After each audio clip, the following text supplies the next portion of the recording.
کے کرم سے شفا یاب ہو کر جاتے ہیں۔ اور اتنا ہی نہیں، آپ یہ بخوبی جانتے ہیں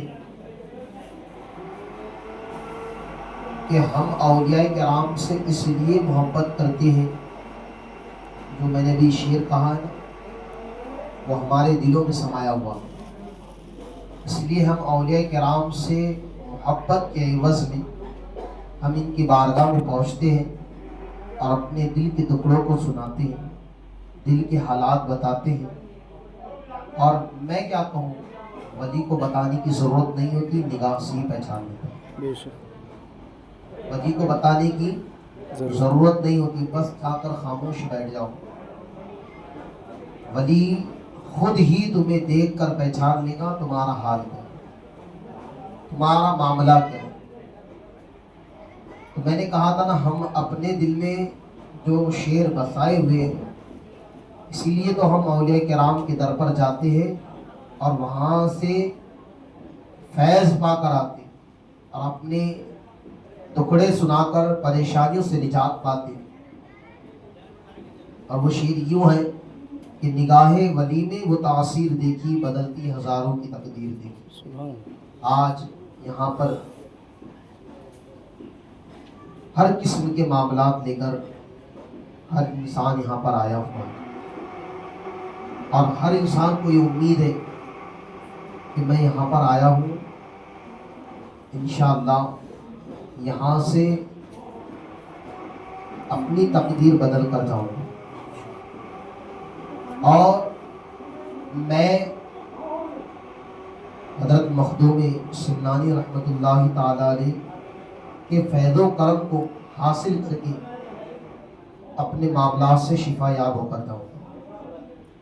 دیکھیے، آپ یہ اپنے ذہن میں بیٹھا لیجیے کہ ولی کے در پر جانا اور کسی عالم کے در پر جانا، اس میں دو طرح کی بات ہے۔ اگر کسی عالم کی بارگاہ میں اگر جانا ہے، مفتی ہو، علامہ ہو، مفکر ہو، محدث ہو، عالم ہو، فاضل ہو، اگر کسی بھی عالم کی بارگاہ میں، ہمارے دین کے رہبروں کی بارگاہ میں اگر ہمیں پہنچنا ہے، ان کی بارگاہ میں جا کر بیٹھنا ہے، تو ان کی بارگاہ میں جاؤ تو زبان سنبھال کر جاؤ۔ کیا سنبھال کر جاؤ؟ زبان سنبھال کر جاؤ۔ اور ولی کی بارگاہ میں جاؤ تو دل سنبھال کر جاؤ۔ کیا سنبھال کر جاؤ؟ دل سنبھال کر جاؤ۔ میرے پیارے آقا صلی اللہ علیہ وسلم کے پیارے دیوانوں، اب دیکھیے، آج حضور غوث پاک رضی اللہ تعالیٰ کی بنسبت میں ایک واقعہ آپ لوگوں کے حوالے کروں، پھر اس کے بعد میں دلی کی سرزمین پر آرام فرما رہے حضرت نظام الدین اولیاء رحمۃ اللہ تعالیٰ علیہ کے تعلق سے بتاؤں گا کہ ولی کے در پر جانے والا بندہ کیا پا کر آتا ہے، انشاءاللہ اس کے تعلق سے بتاؤں گا۔ پہلے تو میں خانقاہوں کے تعلق سے بتاؤں گا۔ حضور غوث پاک رضی اللہ تعالیٰ کی مشہور و معروف بغداد کی سرزمین پر خانقاہ، اور آج بھی وہاں پر موجود ہے۔ حضور غوث پاک رضی اللہ تعالیٰ کی خانقاہ میں عالم یہ تھا کہ وہاں پر آپ کی خانقاہ میں نمازوں کی پابندی بھی ہوا کرتی تھی، اور ساتھ ہی ساتھ وہاں پر پنجگانہ نماز بجماعت ادا کی جاتی تھی۔ اور اتنا ہی نہیں بلکہ وہاں پر بچے حافظ اور عالم بھی بنا کرتے تھے۔ اور اتنا ہی نہیں بلکہ وہاں پر لوگ بیمار آتے تھے اور خانقاہ میں وہاں پر آنے کے بعد شفا یاب ہو کر جاتے، اپنے اپنے مسئلے مسائل لے کر آتے تھے اور مسئلے مسائل سنا کر شفا یاب ہو کر جاتے۔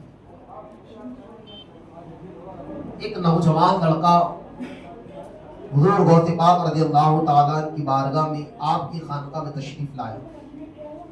حضور غوث پاک رضی اللہ تعالیٰ جو ہے اس وقت گدے نشین پر بیماروں کو،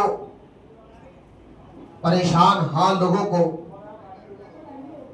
اپنے فیض و کرم سے اللہ سے دعا کر کے شفا دے رہے۔